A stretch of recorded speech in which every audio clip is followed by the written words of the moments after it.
have anything to do with our message today, but I want to always talk about my kids because I don't want them to ever be like fully comfortable in church.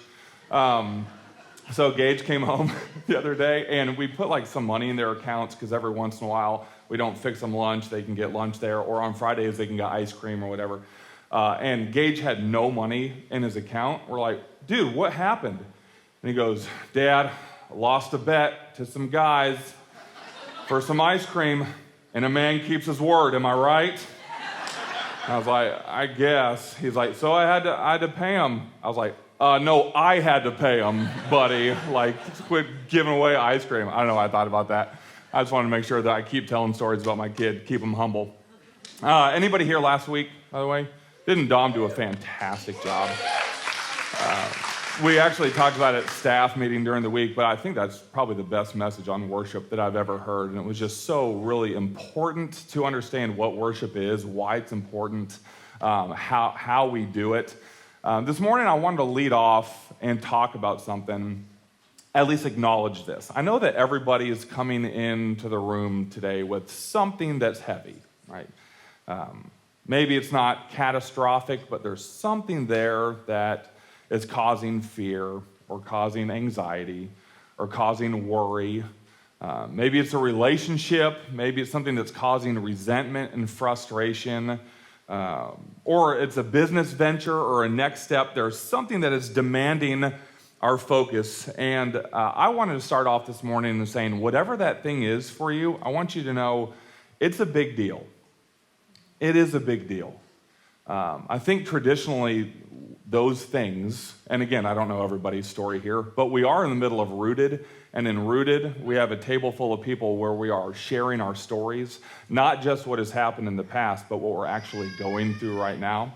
And when we start to hear each other's stories, not once do people go, well, that's lame, or nobody cares. Like, you feel everybody has a story. You guys all have something that you're going through right now. And I think traditionally, whatever those things are, the heavy moments in your life, we haven't done a really great job traditionally of handling those things.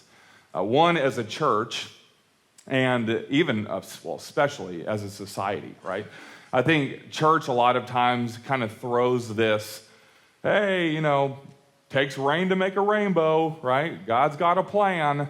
And when somebody says that to you in the middle of that pain, it feels very trivial, feels dismissive a lot of times. Sometimes it feels impersonal. And there is no word that is further from the character of our God than impersonal. God knows you. He designed you. You're His idea. And He knows more about that situation than you're going through than even you do, and He cares about it. And then when it comes to society, I think that we subscribe to this concept a lot of times, something that I call deserved emotions. And deserved emotions, the idea there is what you are allowed to feel based on the severity of your circumstance. Right? There's almost this subconscious hierarchy of suffering, a hierarchy of pain, a hierarchy of what you've been through, and you're not really allowed to feel that because you haven't been through that. A buddy of mine is actually one of, if not the longest tenured special ops guy in the Air Force. He's been in the special ops almost for 40 years, which is insane, and seen a lot of stuff, as you can imagine. But he told me about this combo that he had with his wife that went really well. She said, oh, I'm so stressed out. And he goes, oh, really? Who's shooting at you? And she's like, okay, I guess I'm not stressed out, right? And we really do. Subconsciously, we say, what are you allowed to feel based on what you're going through? Maybe if you're from the older generation here, you've fallen into that and just said, those millennials, right? Those Gen Zers, like how dare you feel that or claim to feel that when you know how far I walk to school, right? Right? And or even like throwing a snowflake term out there. And it's now let me also say, I'm not advocating for complaining. You can ask my kids if there's one word that I hate or one character trait that I hate, it's complaining. It drives me crazy. If my kids are like, oh, we don't have anything to do, or we don't have whatever, I was like, pack your bags, we're going to Haiti tomorrow, right? It drives me insane. And not only that, but the antonym of complaining is gratitude. And what more necessary for a healthy culture than this character trait of gratefulness? But still, I want to encourage you, if you fall into that temptation of deserved emotions, and people feel from you that you have to earn your way to feeling a certain thing, that is a very, very quick way to be uninvited to the vulnerable emotional state of people. Pretty quick. If you make people feel like they're not allowed to feel something, it is a quick way to be uninvited, especially to the intimacy that relationship requires. Because a lot of times love, it exists in the same kind of deep reaches that a lot of those messy emotions exist. And you will get cut off from people's life. You will be unable, essentially, to be able to speak into and have relationships that are worth the time. If you find yourself cutting people off, emotions matter. Like for my son, he came home, my youngest son, Jace, came home one time and somebody was mean to him on the bus and he was crying. And I didn't pull up POW footage and say, suck it up, kid, right? I wanted to meet him in the middle of his emotion because I want to be available. I want to be invited to those parts of my son's life. You want to be invited to that part of people's lives around you. Actually, Glasgow University did this study years ago, and originally it was 4. I think they've actually extended it to 6, but they said that there's 4 or 6 core emotions. That's it. 4 or 6 core emotions, and the point is not what manifests those emotions. The point is those emotions themselves. And throughout Scripture, we watch Jesus actually have these moments of very imperfect, feeble, fragile humans, and Jesus will validate the emotions of people all the time. In fact, Jesus will validate the emotions of people sometimes without validating their outlook on the situation. He's not saying, oh, you see this perfectly. He's not saying, oh, what you're feeling right now is true, or you're right, you do see this clearly. He doesn't say that, but he does grieve with those who grieve. He does celebrate with those who celebrate. He's willing to lean into the messy emotions inside of that. That, by the way, is why we have this room over here, this prayer room. And I want to encourage you. Man, if you're in here and you have something that is heavy on your heart, and the church has treated that dismissively, I want to say I'm sorry, because it matters. Not only does it matter to us, but it matters to Jesus. He cares about meeting you in the emotion of that thing, and I know that I need people around me that are praying with me through those things, that are putting an arm around me, that are saying your emotion matters. It matters to God. I wanted to start by saying that because I also believe this. Though our emotion matters, and though that heavy thing that's in your life matters, here is what I worry. I worry that thing that you thought of when I said you have something heavy in your life, whatever popped up, relationship, business venture, maybe you're just a mom in here, it's been a rough week or rough month, and you're like, these kids have been crazy, and I am not that far from just bursting into tears right now, right? Wherever you are. I fear that sometimes we take that thing and we put it in the number one spot of our focus. We take that thing and we put it in the number one spot of our attention. We even put that spot in the number one place of our worship. And it becomes the filter that we see everything from. It becomes what determines our next move. It is constantly there. It doesn't feel like it's even back burner. It is at the forefront of our mind. If it's success, or if it's money, or if it's reputation, or if it's pleasing people, or if it's being valuable, whatever that thing is, you just find it consuming your life. And I think that I've had a moment at least of clarity where I've said, okay, I don't want that owning my life. I get it. Okay, there's something in my number one spot of focus that doesn't belong there, that shouldn't be there. And here's what I've done. I think that I'm dying to that. I think that I'm surrendering it. I think that I'm forfeiting it, but here's what I'm actually doing. Here's this thing, whatever that thing is for us, and I go, God, I've tried to fix this 1,000,000 times, and I can't fix it. So you know what, God? I surrender. I give up. And what I want is for you to fix it. You know what the problem is? Whatever it is still the number one focus in our life. Whether it's us fixing it or God fixing it, it remains in the number one place of our focus in our worship. And maybe you've even said something like this, right? And again, it feels like we're surrendering, but we'll say things like, I can't do it anymore, so God will have to get this promotion. I can't do it anymore, so God will heal. I can't do it anymore, God will erase this debt. I can't do it anymore, God will get this scholarship. And the problem is that all of those statements end in, for me, right? God will get this promotion for me. God will heal me or for me. God will erase this debt for me. God will get this scholarship for me. A few weeks ago, we talked about this guy named Job who came to God with a lot of big-time problems. And God's response to Job in the middle of his problems was not to answer everyone specifically, and here's bullet point 3, and here's Roman numeral 4. All God did in that moment was to give Job this vision of the expanse of the universe. And he saw that we have a universe that is expanding faster than the speed of light. He saw that the earth orbits the sun at 167,000 miles per hour. He saw this quick vision of who God is, and in that moment, he felt secure enough that whatever thing he's going through does not deserve the number one spot in his mind. Every person throughout Scripture who God has shown a glimpse of himself, Ezekiel, Job, Isaiah, whoever, John, all those people, in that moment, and I believe for us too, if God for just a second took us and for 5 minutes showed us not just the universe, but gave us a vision of his glory, in that moment, I promise you, God's like, here I am in my glory. We wouldn't be like, oh, good, God, because I got a couple things for you to take care of, right?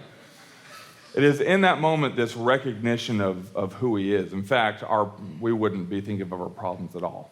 And at the end of that 5 minutes, we probably wouldn't think about our problems for a year. We might not even think of our problems again for the rest of our lives, right? Really, the only problem that people had when they were faced with the glory of God, their only real problem was, how do I take the magnificence of God and fit it into human words? Because they would fall on their face. They would just recognize, man, how could I possibly... Hey, what's up, Gage? Settling some debt out there in the foyer, buddy? Yeah, I got my eye on you.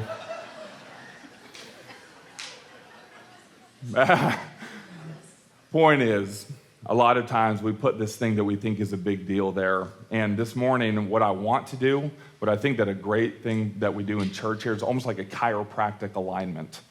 Sometimes there are just some things that we're thinking that are just out of alignment because the society and culture will tell you such a quantity of garbage throughout the week in your social media, and you don't even realize it's affecting you. And sometimes we need to gather together and remind ourselves, realign our thinking or our mindset, our operating system to say, what is in our number one spot is what deserves to be there. Last week, Dom said that worship requires authenticity, which I love that, which is absolutely true. And also, I want to add this, that I think that mature worship, appropriate worship, requires humility. This is a huge part of our chiropractic alignment this morning, is humility. What is humility? Humility is seeing ourselves in the context of God. Now, what's pride? Pride is seeing everything else in the context of us. But humility is truly seeing ourselves in the context of God. And I say this all the time, is that humility isn't a starting point. It's what we hope to grow closer to every day. It's not that let me get humble so I can start this thing and grow out of it. In another 5 years, I hope to be more humble than I am now. In another 10 years, I hope to have a better perspective on who I am in response to who God is. And when we talk about worship, our worship, the most mature worshipers that we know, the people, not the best singers, the people whose lives are evident of a response to God's goodness, you can just tell through the humility of their life that they recognize who they are in the context of who God is. The reason this hit me hard recently is little soul searching, did realize that what I do a lot of times is I kind of determine what success is. I define success maybe for this next year, or maybe for my life in general, and then what I do is I very graciously invite God into that process. And I say, all right, God, I got it all figured out, just so you know. I got my 5-point plan, right? And so here's this week's to-do list, God. I'll tell you what, if you want, why don't you go ahead and take number 5, you take 7 and number 8. That'll be great. I'll take the rest, we'll reconvene. And it's this idea of me knowing what is good, or understanding what is good. I speak at a DJ conference every year, like, here, DJ. And actually, I can Trojan horse a lot of biblical concepts to talk about. I can talk about leadership. Honestly, the one thing that I won't talk about at the DJ conference is how to be successful. It's the one thing I won't talk about. Because what do I know? What do I know about what success is? Man, has anybody here ever felt prompted by God and you find yourself going through something that doesn't line up with the American dream? Success is being willing just to take the shaky, nervous, vulnerable first step down the path that God has for us. That's what success is. And I've said yes many times to God, and it has ended in a dicey situation that doesn't line up with the world's view of success, and that is good. It is good for us to worship a God beyond our understanding. It's good to worship a God that is bigger than we are. That is the place that you want to be. Not that we determine success. Instead, we want to be in a place where we are saying yes to what God has for us, trusting that He knows best, that He's orchestrating. Here's a challenge. Maybe safety is not our proximity to danger, but safety is our proximity to God. Think about that. Maybe the most dangerous place that you can be is isolated in your room. And the safest place you can be is in a war-torn third world country if God's led you there. Maybe the most dangerous place you can be is comfortable. The safest place you can be is in a furnace, or in a lion's den, or in a rooted group, or in an apology, or in a business venture. If God is leading us there, then do we misstep? We misstep all the time. But the safest place that we can be is pushing forward towards what God has for us. And we have courage to step into those things because we know that the reverence of God demands our attention. It demands our worship. Who God is, beyond what He does for us, who God is what deserves to be in our number one spot. It affects everything. It changes everything. Proverbs 9:10, it says that the fear of the Lord is the beginning of wisdom. The fear of the Lord is the beginning of wisdom. Now, fear in this context, it's not talking about being scared to death or being afraid. The fear that it's talking about here is actually, it's a respect. It's a reverence, right? It's an awe. And the best example that I could think of is big wave surfers, right? You've seen big wave surfers. Throw that picture up there. How gnarly is that?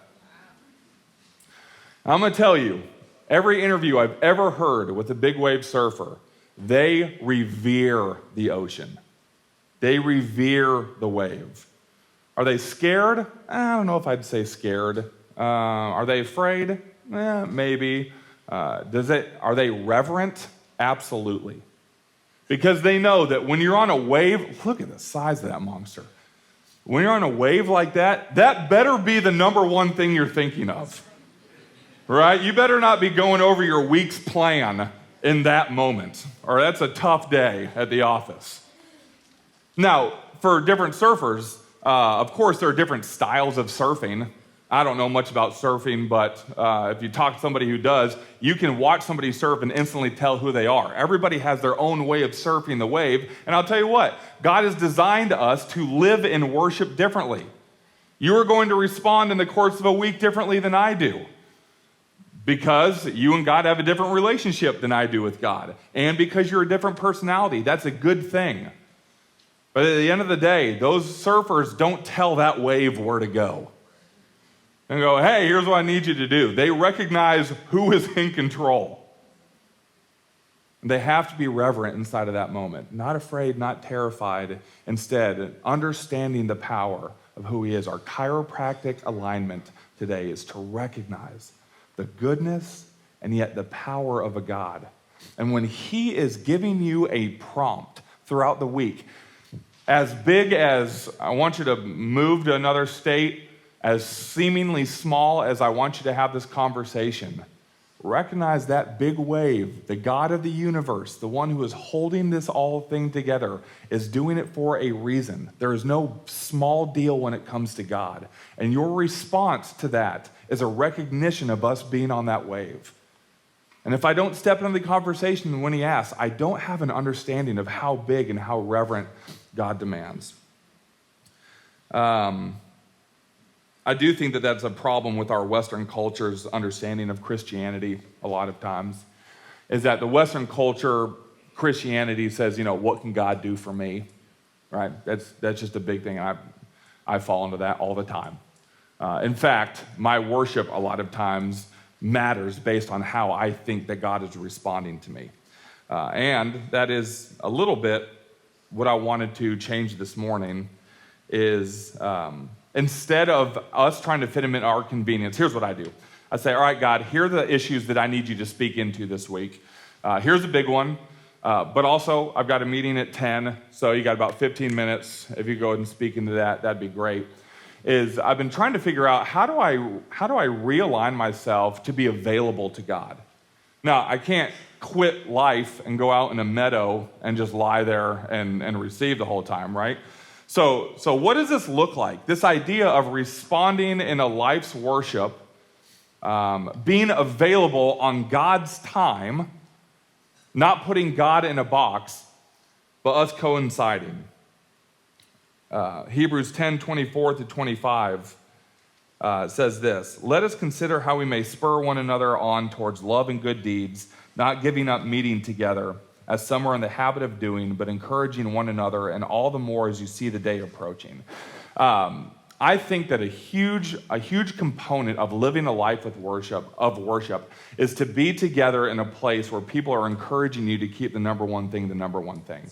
As we coincide our lives, as we begin to not only serve together, but we begin to live our lives together. Our rooted group, we are becoming more integrated because we understand what God is doing.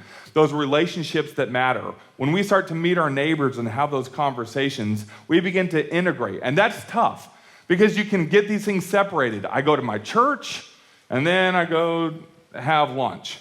All right, Sunday means this, but Grandma, I also have to get my oil changed. Do I sing while I get my oil changed, right? How am I coinciding worship with the way that I live?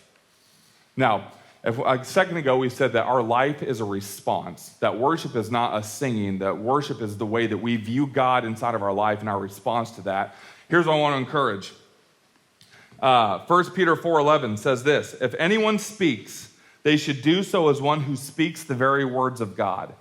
If anyone serves, they should do so with the strength God provides, so that in all things God may be praised through Jesus Christ. To him be the glory and the power forever and ever. Amen. If you're wondering, hey, does worship mean that I leave this place and I have to make sure and pray in every conversation, or the next time I shake somebody's hand, I got to give them a WWJD bracelet? That is not what a life of worship means. It means that as we live in response, if God is truly the number one focus of our life, if he is the thing that we worship, if he is our attention, everything else becomes very compelling because it is not self-exalting. It is instead recognizing the goodness of God.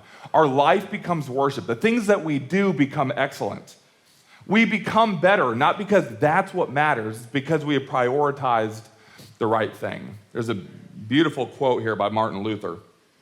He says, "The Christian shoemaker does his duty not by putting little crosses on the shoes, but by making good shoes, because God is interested in good craftsmanship." There's an idea of living with God in response. And we don't have to white knuckle the way that we embody God. If he is in the correct spot, and we can tell because when we slip into narcissism, we usually slip into resentment. When we slip into resentment, we usually slip into isolation. We can tell when God is not at the primary spot, and shifting that fixes everything. Did want to encourage you that a life of authentic worship, it is noticed in this world. It's noticed. If a life of humble worship is noticed. The reason that I know that is because when we think about the life of Jesus, which was authentic and very humble worship, Jesus lived the most compelling life that there was. People who felt given up on were drawn to Jesus inside of that moment, inside of his life. So here's what I want to encourage you. Jesus is the Son of God, and I think that God has almost painted a beautiful metaphor into the universe for us to follow.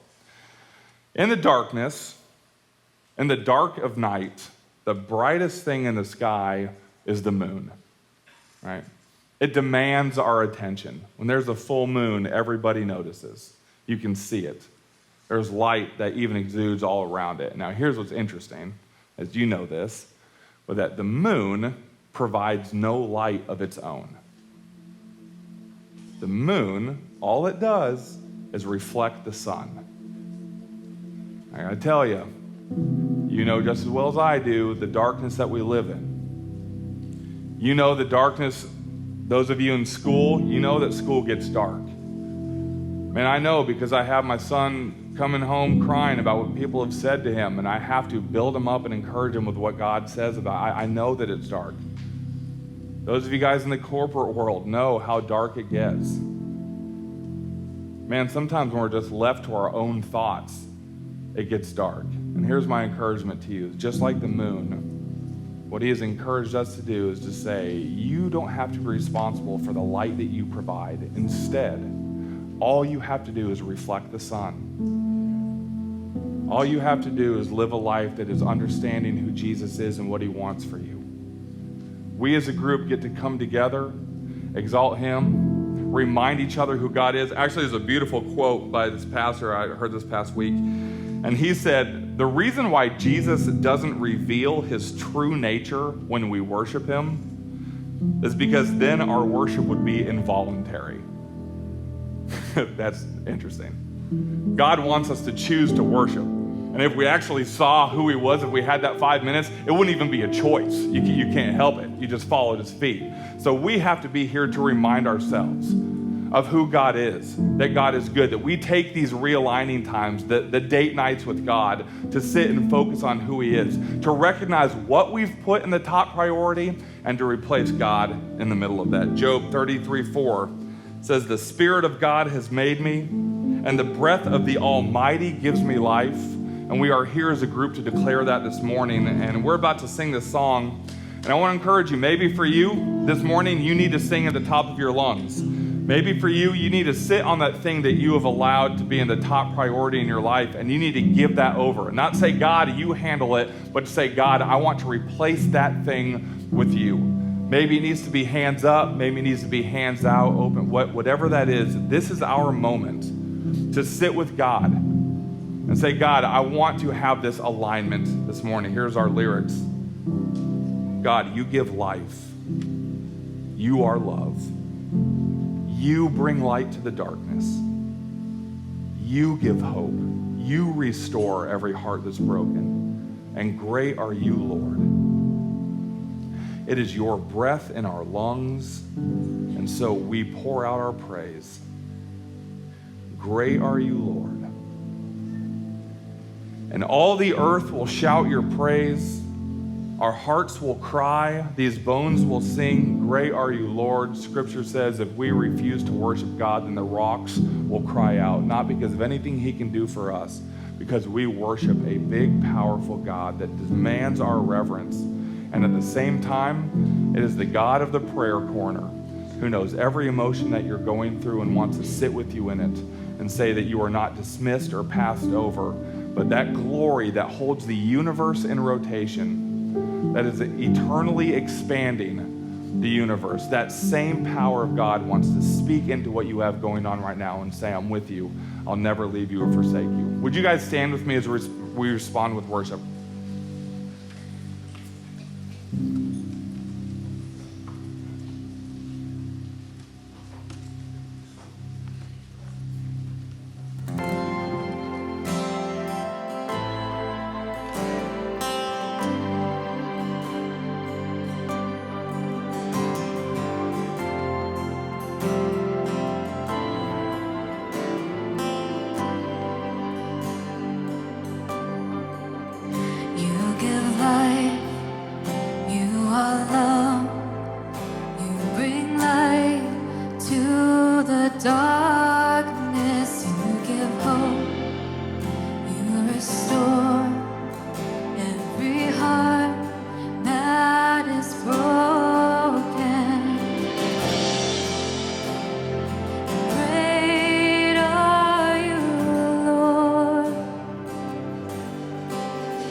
Keep that music going.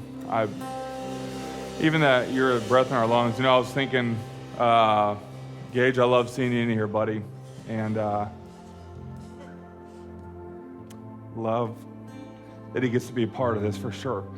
Sometimes I give Gage $400 for ice cream and he says, thanks, I love you, Dad. But sometimes he comes up to me with nothing going on and just says, love you, Dad.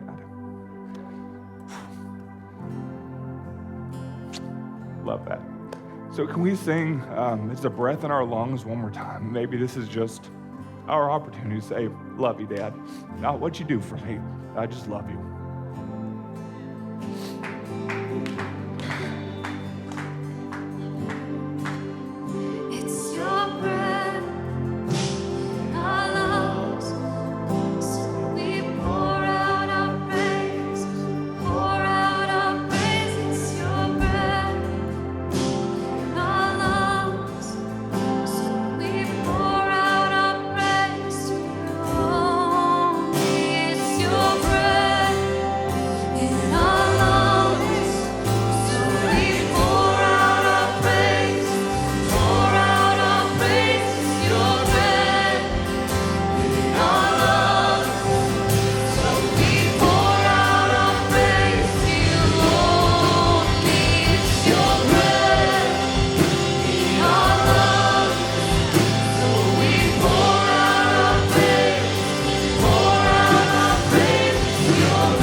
We just sit here in your midst, in your presence, more than what you can do for us. We just say, we love you. And you are so good. And you are bigger than we can imagine and understand. And you are more intimate than we can ever understand.